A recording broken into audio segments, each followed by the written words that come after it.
আদিবাসী কুর্মী সমাজের আদিবাসী কুর্মী সমাজ দেলেক ডাক, আদিবাসী কুর্মী সমাজ দেলেক ডাক। টিএমসি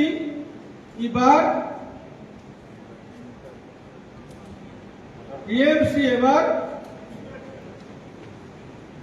নিপাত জাত জাত কুরবানির জাত হবে, জাত হবে না, বাংলায় হলো জাত, কুরবানি হলো নিপাত জাত। এই স্লোগানটা গায়ে গায়ে এবার চলবে। এইখানে আমার খুব সংক্ষেপে বক্তব্য রাখছি। দেখুন, আমাদের যে লড়াই, একটা ভারতবর্ষ স্বাধীন দেশ, এই স্বাধীন দেশে আজকে আমরা লড়াই করছি আমাদের জাতি পরিচয়ের জন্য, স্বতন্ত্র জাতিসত্তা পাবো কি করে তার জন্য লড়াই। আর দীর্ঘ আজ বলা চলে 25-30 বছর আমাদের লড়াই হচ্ছে ডাইরেক্ট। কিন্তু এই লড়াইটা যখনই আমাদের নেতৃত্বে এসেছে, আদিবাসী সমাজের নেতৃত্বে, তখন এই আন্দোলনে অনেক কিছু আমরা বলেছিলাম, রাজনীতি না করলেও রাজনীতির মতন করে করব, তার জন্য রেল টেকা, টহব টেকা, বহু আন্দোলন করেছি। সেই আন্দোলনের পরবর্তীকালে আজকে আমরা যখন কোনো কিছু হয় নাই, আমাদের উপর অত্যাচার হইল গত 20 সেপ্টেম্বর, সে অত্যাচারের কাহিনীটা বলে শোনাবার নাই। যে এইরকম বৃদ্ধ বৃদ্ধা মেয়ে ছেলে, কেউ কিশোরী, বাচ্চা মেয়ে ছেলে পর্যন্ত কেউ পায়নি, আমাদের ক্রিমিনাল সাজানো হলো। ব্রিগেড হইল গায়ে গায়ে, ওষুধ পর্যন্ত আনতে যায় নাই, পাই নাই আনতে সেই 20 সেপ্টেম্বর। আর সেই 20 সেপ্টেম্বরে এই আমাদের যখন হয়, তখন আমরা পরিষ্কার কথা বলেছি, এর সঙ্গে কোনো সম্পর্ক নেই সরকারের সঙ্গে। আর ডাইরেক্টলি আর ইনডাইরেক্টলি আমরা প্রায় 10 বছর ওদের সমর্থন ছিলাম। আমরা কি আগামী 5 বছর আমরা কি সমর্থন করতে পারি নাই? এই সরকারকে কেন 5 বছর আমরা সমর্থন দিতে পারি? তো আমাদের কথা হচ্ছে সেইটাই। আজকে আমাদের, আমি এখানে বলবো, মানুষের 3টা অধিকার থাকে, জন্মগত অধিকার, সেটা ভারতবর্ষের সংবিধান প্রণেতা তাকে কিন্তু ভিতরে নিয়ে এসেছে সেই অধিকার। একটা হচ্ছে লিগ্যাল রাইট, আর কাছে ফান্ডামেন্টাল রাইট, আর কাছে প্রেসক্রিপটিভ রাইট। এই 3টা রাইট হচ্ছে সাংবিধানিক অধিকার। একটা মানুষ যখনই জন্মিল তার কতগুলো রাইট থাকে। এটা হচ্ছে, যেমন আমি জন্মিলি, আমার নিজেকে প্রোটেকশন নিতে হবে এবং প্রোটেকশন থাকবে, এবং আমার প্রটেস্ট করার ক্ষমতা থাকবে। একদিকে প্রোটেস্টেন্ট পাওয়ার, আর যে প্রোটেক্ট পাওয়ার। তো বার্থ রাইট হচ্ছে আমাদের, ফান্ডামেন্টাল রাইট হচ্ছে আমাদের এগুলা। তো লিগ্যাল রাইট যেটা সবসময় মনে রাখবেন, legal right is protected and enforced by the general law.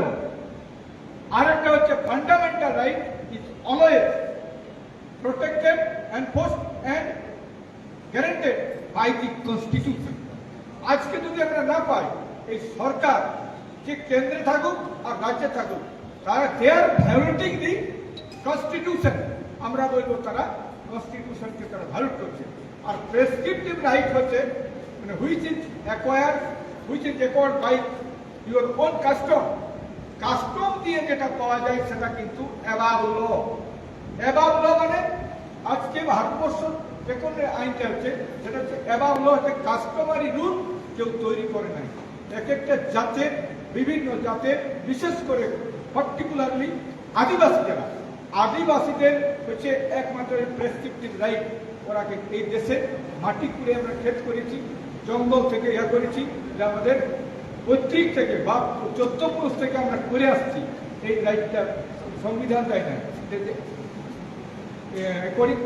acquired by my own custom দিয়ে আমরা পাইছি এগুলা।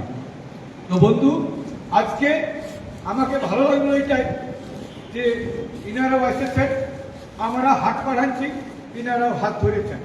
হাত ধরাধরির ব্যাপারটা থেকে পারস্পরিক থাকে। আমি হাত বাড়াচ্ছি, যদি হাত না ধরেন তার কিন্তু অসুবিধা হয়। তো আমরা যেদিন আমরা এই দাবিটা করেছি, সেদিনে কিন্তু এখানের নেতৃত্ব আমাদের সাথে হাত বাড়ায়, আমাদের কলকাতায় লেগে মিটিং করে, আর মিটিং করার পর আবার আমরা গেছি দিল্লিতে।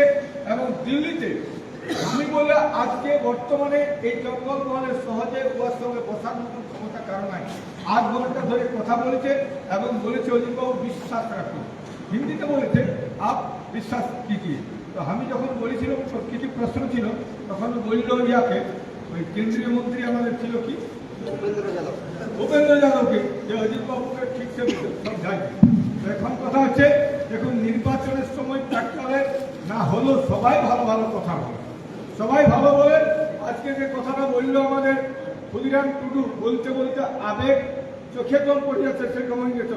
আর আমি শুনলাম আমাদের কোয়ালিফিকেশন খুব একটা না থাকলেও সারা জীবন কিন্তু লড়িয়েছে।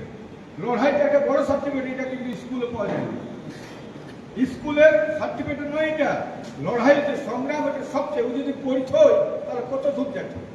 কিন্তু সারা জীবনটা লড়াই করেছে, তার লড়াইটা হচ্ছে তার বড় সবচেয়ে বড় সার্টিফিকেট। আজকে আমরা এইখানে কথা দিচ্ছি, জঙ্গল মহলে টোটাল টিএমসি কে কি করে সাফ করে যায় তার আজকে শপথ করে